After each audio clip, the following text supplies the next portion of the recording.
in the quiet spaces of your thoughts, in the moments when your heart aches without cause, in the recurring patterns of your life that seem to repeat with uncanny precision, no matter how desperately you try to escape them. There, hidden in the folds of your psyche, lives something powerful, mysterious, and often terrifying: your shadow.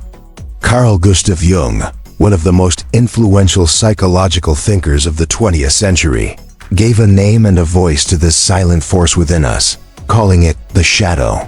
And he believed that unless we are willing to face this repressed, unconscious side of ourselves, we will forever be at the mercy of emotions, decisions, and behaviors that seem to arise out of nowhere, but which in truth come from the deepest parts of our unacknowledged selves.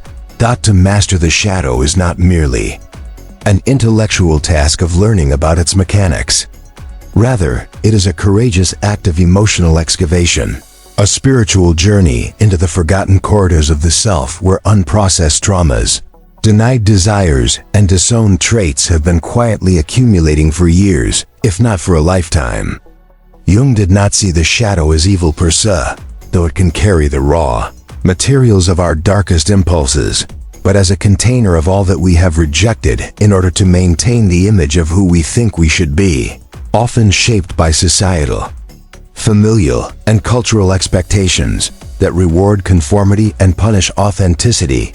From our earliest years, we are taught, often implicitly and sometimes with force, what is acceptable to express and what is better left hidden. The child who shows anger may be scolded. The child who cries too much may be mocked or dismissed. The one who questions authority may be punished or shamed. As a result, we begin to exile parts of ourselves: our rage, our vulnerability, our rebelliousness, our sensuality, into what Jung called the personal unconscious. These parts, however, do not simply vanish. They fester, they evolve, and they eventually form the shadow, a second self that operates beneath the surface of consciousness, influencing our actions, emotions, relationships, and decisions in ways we barely understand, if at all. What makes the shadow so dangerous is not its content, but our refusal to acknowledge it. The more we disown aspects of ourselves, the more autonomous and powerful the shadow becomes, often expressing itself through projections, where we see in others the very qualities we are unwilling to see in ourselves. You may despise arrogance in others without realizing how much of your own pride you suppress. You may be irritated by someone's neediness while refusing to admit how desperately you too long for connection. These projections are not just psychological quirks.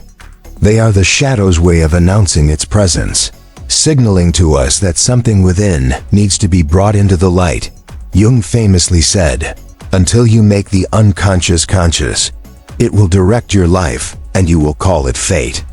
This means that unless we do the deep and often uncomfortable work of shadow integration, we will continue to feel like victims of circumstances, trapped in emotional reactions we cannot control, repeating toxic patterns in relationships, sabotaging our own growth, and wondering why we feel so emotionally fragile despite our efforts to stay positive or move on.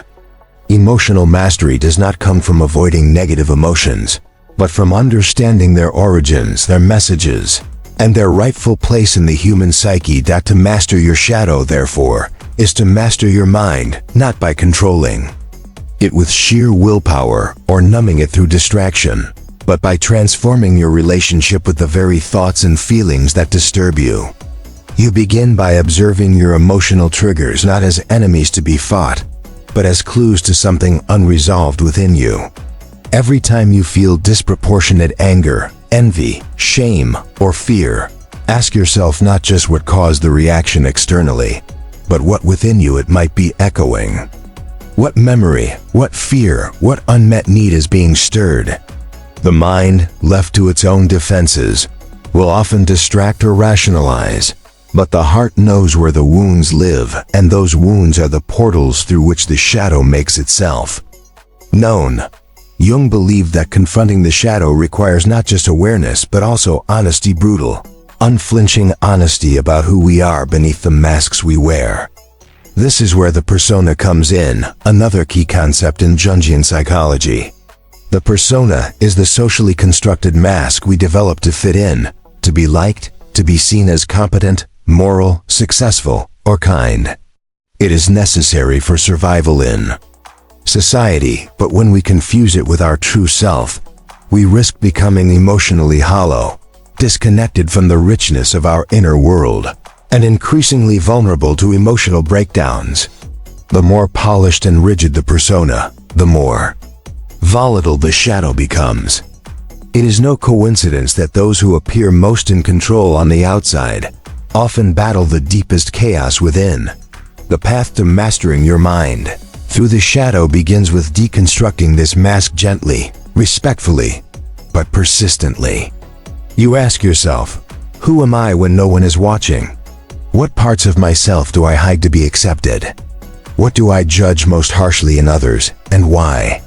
These questions are not comfortable, but they are necessary, for the answers often reveal where your shadow is operating most strongly.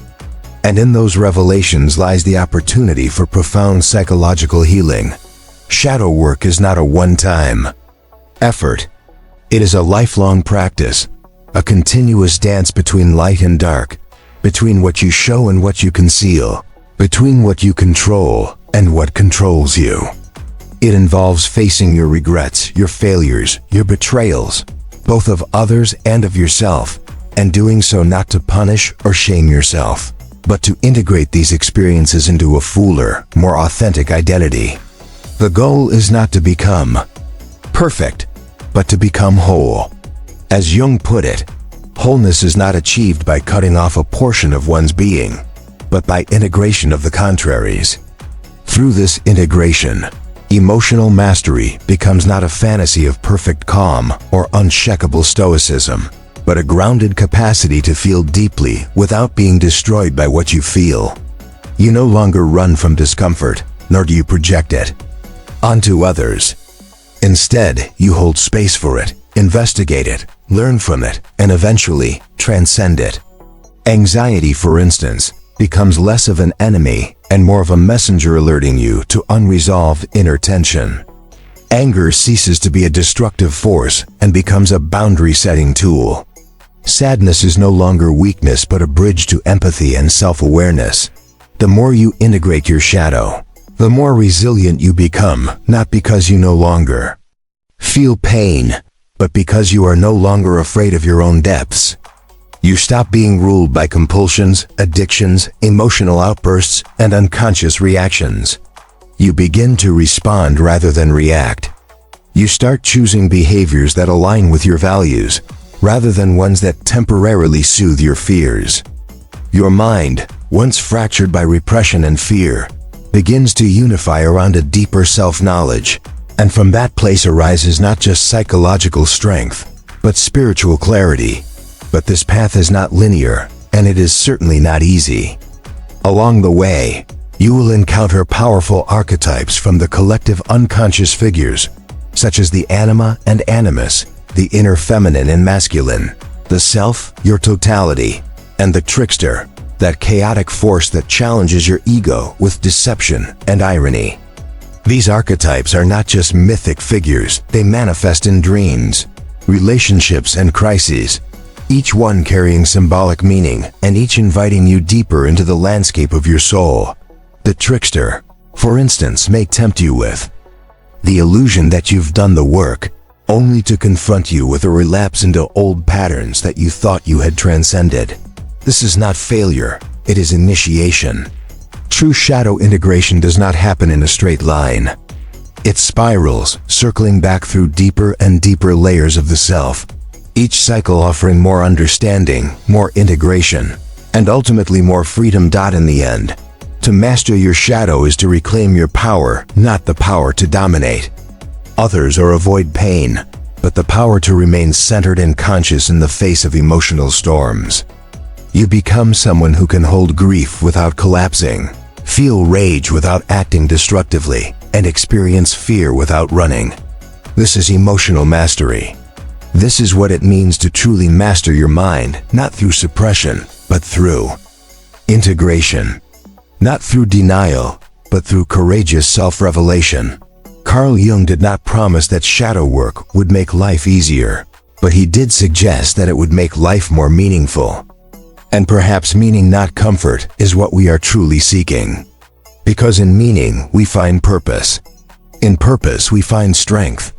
And in strength, we find the quiet, unwavering center of the self that has been waiting all along, not to be saved, but to be seen.